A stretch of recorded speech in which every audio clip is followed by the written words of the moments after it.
Hey, boys and girls. Today we're going to be reading Chapter 3 of Jake Drake Know-It-All. Chapter 3, The Rules. After the assembly about the science fair, our classroom was noisy. Miss Navin came in and said, "Everyone please sit in your chairs. I have something to give you." Eric Kenner said, "Is it a computer?" Everybody laughed, even Miss Navin. She said, "No, it's not a computer, Eric, but it is some news about the science fair." That got things quiet fast. "Now," said Miss Navin, "the first thing you all need to know is that no one has to be part of the science fair. This is something you can choose to do or choose not to do. It will be good experience, but it will not make any difference in your grades either way." While she was talking, Miss Navin took a pile of papers from her desk and started passing them out. She said, "This is about the science fair. You should take this booklet home and read it with your mom or dad. There's a form that you and a parent will have to sign. Bring it back to me before Christmas vacation if you are going to enter the science fair. You should pay special attention to page 3. That's the page that tells the kinds of projects that are allowed and the kinds of projects you should not make." It was dead quiet in the room except for the rustling of paper. I got my booklet and started to flip through it. It had 10 pages, and it all looked pretty boring. I started to fold it up so I could put it in my backpack to take home. But then I looked at Kevin. He was hunched over his desk, reading fast. He had a pencil, and he was making little check marks and notes on the pages. Then I turned my head toward the other side of the room and looked at Marcia. Same thing, except she was using a pink highlighter. Usually I would have looked at Marcia and Kevin and said to myself, "Know-it-alls." But not that day. I grabbed my red pen, I unfolded my science fair papers, and I started reading. No way was I going to let either of those kids get my Bluntinium 12 computer. Then Miss Navin said, "Are there any questions about the science fair?" Right away, Kevin's hand went up. Miss Navin said, "Yes, Kevin? Can kids work together on the science fair?" Miss Navin started flipping pages in the information packet. She said, "On page 9 it says, students may work on a science fair project alone or with one partner." Ooh, that's interesting. I wonder if Kevin is wanting to work with Marcia. Then I put my hand up. Miss Navin nodded at me, so I said, "But what if 2 kids make a project and it wins first place? Would both kids get a prize?" Miss Navin flipped some more pages, then she said, "On page 6 it says only one grand prize will be awarded for the winning project in grade 3, grade 4, and grade 5. So the answer is no, Jake. If a team won first place, I guess they would have to figure out how to share the prize or split it up some way." So that was that. I had to work by myself. No way was I going to split my new computer with anybody else. Miss Navin said, "Any other questions?" 2 more kids put up their hands, Pete Morris and Marcia. Marcia got called on first. Whenever Marcia talked, everything sounded like a question. She said, "On page 7? Well, it says I have to get my project idea approved before I start working on it. Well, what if I want to start working on it today, like after school today and tonight?" Miss Navin smiled.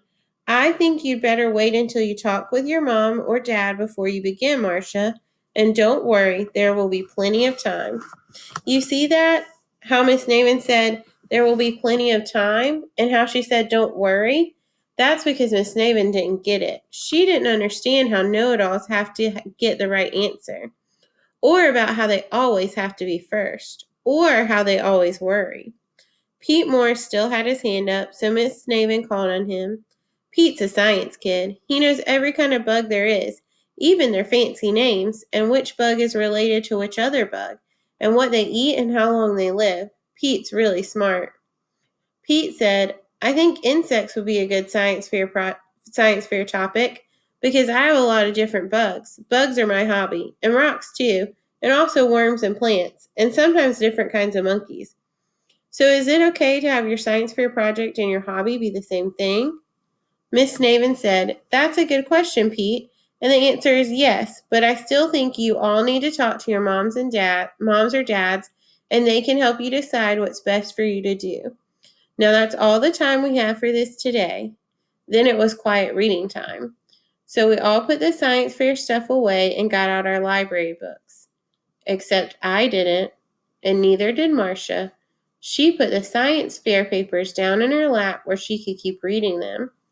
And I didn't even bother to look over at Kevin. I knew he was still thinking about the science fair too. And me, I kept the papers out on my desk. That way I could look down at them under my library book. I needed to get to work. Maybe I could go to the library after lunch. Then I could get a head start. Because I wanted to be first and the best. I wanted to win. And I didn't just want to win. I had to win. I had to be a know-it-all number one. And remember, this is this thing he said he hated the most. So now we see he's going to become a know-it-all. He has to become first to get that prize. And today, you are going to go to your Google Classroom reading, and you're going to go to your Jake Drake work slides.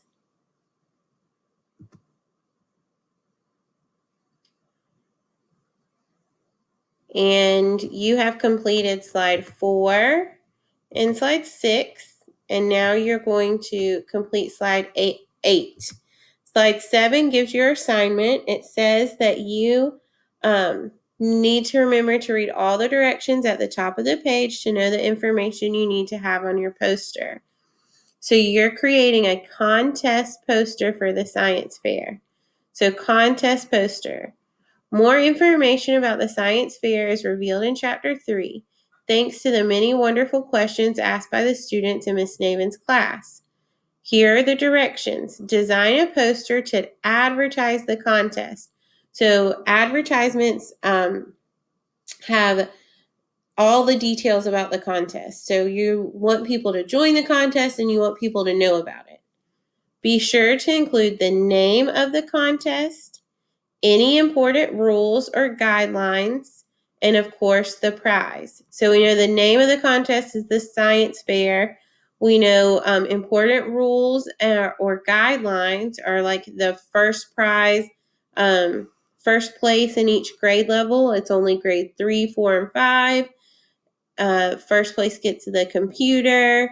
You can work together, but you have to split the prize. So you want to go back to your text and you want to look at all those things, all the questions the students were answering. And then it says, can your science fair topic be about a hobby? And she said yes. And your mom and dad have to sign papers. It says you may need to skim and scan through Chapter 2 to get any additional information for your poster. So you may need to go back to your slides for Chapter 2, to your Chapter 2 read aloud. And then on this poster, you can use your word art. So you want to go to Insert, Word Art. And so if I wanted to do word art for science fair project, or just science fair, and then I can change my color right here. I want it to be red. I want to move it here. That word art just makes it fun. I can add images. So when I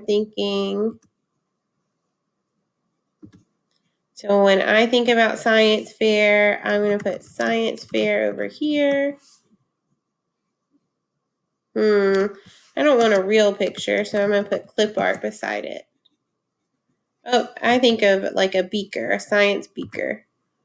So then I click add image. So this is just something fun. You're adding the title and the details.